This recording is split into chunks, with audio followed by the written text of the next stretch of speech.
Hello student, સ્વાગત છે તમારું ગ્રેવિટી ઇન્સ્ટિટ્યૂટમાં. આજે આપણે એક નવો ટોપિક લઈને આવ્યા છીએ કે ચુંબક લોખંડને જ કેમ આકર્ષે છે. લોખંડ પાસે એવું બધું શું છે કે લોખંડને આકર્ષે છે? બીજી કોઈ એવી શું ધાતુ નથી કે એટલું જેટલું લોખંડને આકર્ષી શકે એટલું કોઈને આકર્ષી શકે?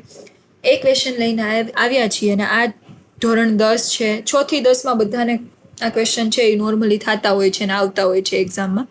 અને સેકન્ડ એ કે કોઈ પણ કોમ્પિટિટિવ એક્ઝામમાં પણ આના જે રીઝન છે એ પૂછવામાં આવતા હોય છે. તો આ બધાને લઈને હું એક વિડીયો લઈને આવેલી છું કે લોખંડ છે એને જ શું કામે ચુંબક વધારે આકર્ષે છે, લોખંડ પાસે એવું બધું શું છે.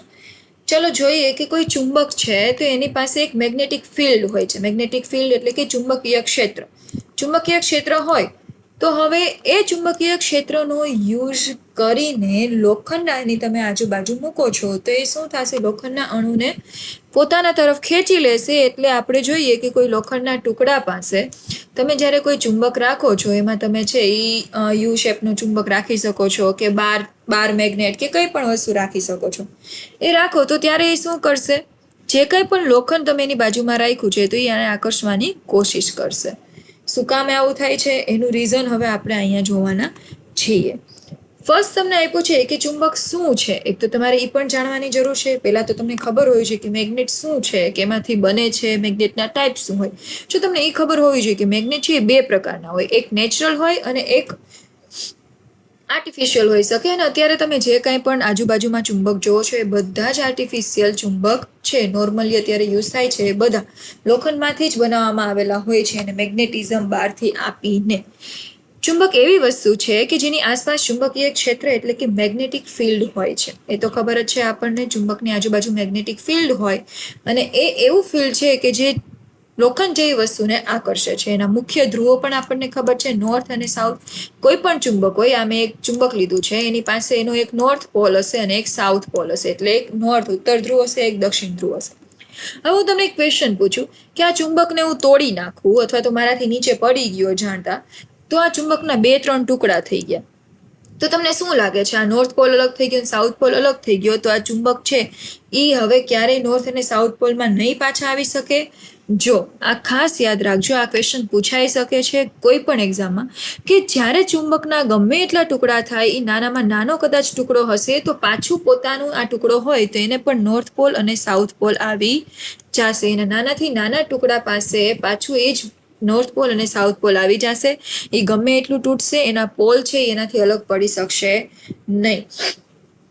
તો આ એક એનું રીઝન છે. અને સ્ટાન્ડર્ડ 6માં પણ આ એનું રીઝન છે એ તમને એનસીઆરટીમાં આપેલું હોય છે. તો મેગ્નેટવાળું એ ચેપ્ટર છે એ વાંચી લેવાની છૂટ છે. એમાં એટલું બધું કંઈ ડીપમાં મેગ્નેટ ઉપર નથી આપ્યું, પણ આવું જ બધું આપ્યું છે કે એના મુખ્ય ધ્રુવ કેટલા હોય છે અને નોર્થ અને સાઉથ પોલ ગમે એટલી વાર જ્યારે ચુંબક તૂટે છે તો એની પાસે હોય છે કે નથી હોતા, કે તૂટી જાય પછી નોર્થ અલગ સાઉથ અલગ અને પાછું એની પાસે આવી જ નથી શકતું. તો એ બધા ક્વેશ્ચન પૂછાઈ શકે છે. એટલે ચુંબક શું છે એ તમને ખબર પડી ગઈ અને એની પાસે પોતાનું મેગ્નેટિક ફિલ્ડ હોય છે. હવે નેક્સ્ટ છે ચુંબકની આસપાસ મેગ્નેટિક ફિલ્ડ. મેગ્નેટિક ફિલ્ડ દેખાતું નથી. ક્યારેય તમે જોયું કે અહીં ચુંબક હોય તો એની આજુબાજુ તમને આવું મેગ્નેટિક ફિલ્ડ છે એના રેઝ નીકળતા હોય કે આ તે, કે જે રીતે આપણે ગ્રેવિટીને જોઈ નથી શકતા એ રીતે મેગ્નેટિક ફિલ્ડને પણ આપણે જોઈ શકતા નથી. પણ તેની અસર જોઈ શકાય છે. શું કામ અસર જોઈ શકાય છે? કેમ કે જ્યારે પણ લોખંડની વસ્તુ આજુબાજુ મૂકેલી હોય છે તો ડાયરેક્ટ એ છે એ શું કરવા માંડે છે? પોતાની પ્લેસ ઉપરથી હલવા માંડે છે અથવા તો એની સામે આકર્ષણ પામે છે. ઉદાહરણ તરીકે ચુંબક અને લોખંડની પિન. જ્યારે ચુંબક પાસે લોખંડની પિન રાખવામાં આવે છે ત્યારે પિન છે એ ચુંબક તરફ ખેંચાય છે તો તમે એની અસર જોઈ શકો છો, પણ એ મેગ્નેટિક ફિલ્ડને તમારી આંખે તમે જોઈ શકતા નથી. હવે લોખંડની અંદર શું છે? લોખંડ કોઈ પણ આપણે લઈએ તો લોખંડની અંદર શું હોય છે એ આપણને ખબર હોવી જોઈએ. લોખંડ છે એ એમાં ખૂબ નાના મેગ્નેટિક મોમેન્ટ આવેલા હોય છે અને એમાંય તમને જ્યારે આગળ સ્ટડી કરશો એટલે તમને વધારે ખબર પડશે. આવી રીતે જે એના અણુ હોય એમાં મેગ્નેટિક જે મોમેન્ટ હોય એ આવેલા હોય. જ્યારે લોખંડ છે એના બધા મોમેન્ટ છે એક જ ડાયરેક્શનમાં થઈ જાય ત્યારે એનું મેગ્નેટિક ફિલ્ડ એક્ટિવ થઈ જશે. એની આજુબાજુ કંઈ પણ મેગ્નેટ આવશે તો એ એક જ ડાયરેક્શનમાં થઈ જશે અને એની તરફ આકર્ષણ કરવાનું શરૂ કરશે. સામાન્ય સ્થિતિમાં ઘણી દિશાઓ એટલે જો આ રીતે તમને બતાવ્યું ને એ રીતે પહેલા તો ઘણી દિશાઓમાં હોય. ધારો કે મેં આ કોઈ લોખંડ લીધું છે અને આ લોખંડના બધા અણુ છે, એક આ ડાયરેક્શનમાં હશે, એક આ ડાયરેક્શનમાં હશે, એક આ ડાયરેક્શનમાં હશે, બધાની ડાયરેક્શન અલગ હશે. પણ જેવું હું એની પાસે ચુંબક અહીંયા લઈ આવીશ તો શું થઈ જશે, આ બધા સેમ ડાયરેક્શનમાં મૂવ કરશે.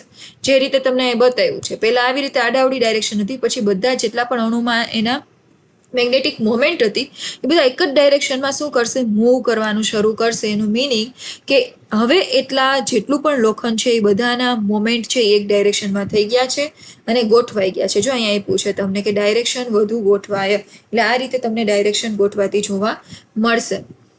હવે છે ચુંબક લોખંડને નજીક લાવે ત્યારે ચુંબકનું મેગ્નેટિક ફિલ્ડ લોખંડની અંદરના મેગ્નેટિક મોમેન્ટને વધુ ગોઠવવામાં મદદ કરે છે. વધુ ગોઠવવામાં એટલે એક જ ડાયરેક્શનમાં ગોઠવવામાં મદદ કરે છે.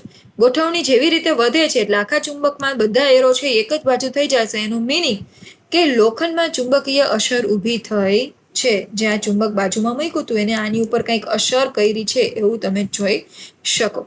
એટલે આકર્ષણ કેમ થાય છે, તો કે ચુંબક લોખંડને મેગ્નેટાઇઝ કરે છે. શું કરશે, લોખંડને આપણે કેમ હિપ્નોટાઇઝ કરીએ આપણી આંખો આમ કરીને, એમ આ ચુંબક છે એ લોખંડને મેગ્નેટાઇઝ કરશે. એના બધા પણ એનું આખી ડાયરેક્શન છે એક જ દિશામાં એને કરી નાખશે. એટલે એને શું કરશે, એ મેગ્નેટાઇઝ કરશે.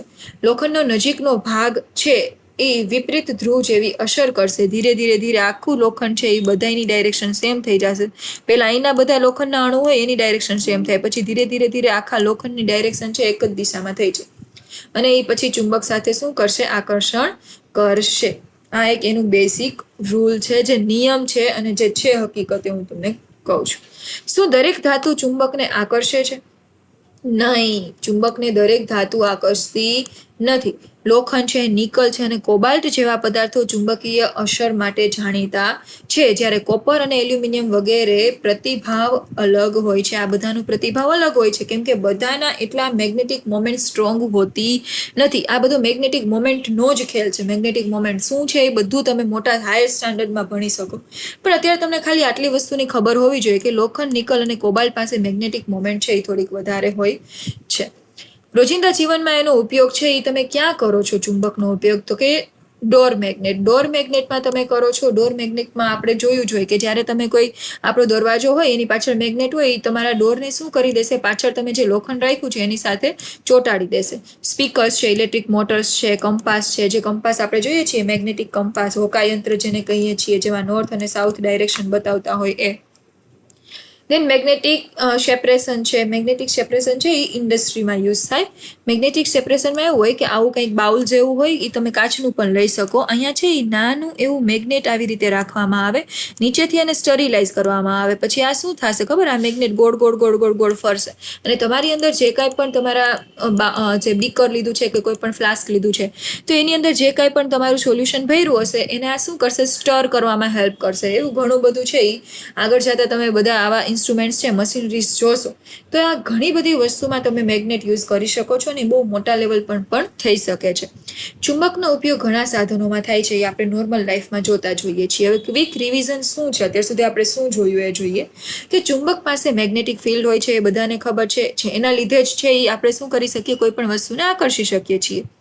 લોખંડમાં મેગ્નેટિક મોમેન્ટ હોય છે, એ પણ મેં તમને કીધું કે બધી ડાયરેક્શન છે એની મેગ્નેટિક મોમેન્ટની બધી ડાયરેક્શન છે એ અલગ અલગ હોય છે. પણ જ્યારે એની પાસે ચુંબક ગોઠવવામાં આવે છે, ચુંબકનું ક્ષેત્ર ગોઠવણી વધારે છે, એટલે કે એની ગોઠવણી કરવામાં આવે ત્યારે બધી આ ડાયરેક્શન છે એ શું થઈ જશે, એક જ ડાયરેક્શનમાં થઈ જશે. અને લોખંડમાં ચુંબકીય અસર એક ઊભી થશે આના લીધે, અને ચુંબક છે એ લોખંડ અને ચુંબક વચ્ચે શું થશે, આકર્ષણ થતું આપણને જોવા મળશે.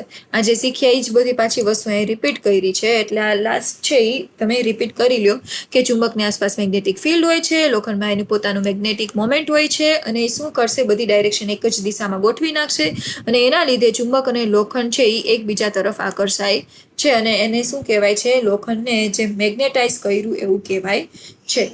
તો હવે તો ક્યારેય પણ તમને ક્વેશ્ચન પૂછવામાં આવે, કોઈ પણ વ્યક્તિ તમને ક્વેશ્ચન પૂછે કે શા માટે છે લોખંડને જ ચુંબક વધારે આકર્ષે છે, તો તમારી પાસે આન્સર હોવો જોઈએ કે લોખંડ છે તો એની પાસે એનું પોતાનું મેગ્નેટિક મોમેન્ટ હોય છે. એ મેગ્નેટિક મોમેન્ટને લીધે એની બધી ડાયરેક્શન સેમ સેમ જ ડાયરેક્શનમાં આવી જાય છે, એના જેટલા પણ મોમેન્ટમ હોય છે, અને એના લીધે છે એ શું થશે, ચુંબક એની તરફ આકર્ષાશે. બસ આ જ એની પાછળનું રીઝન હતું, અને આ બધાને ખબર હોવી જરૂરી છે. આમાંથી કોઈ પણ જાતના ક્વેશ્ચન પૂછાઈ શકે.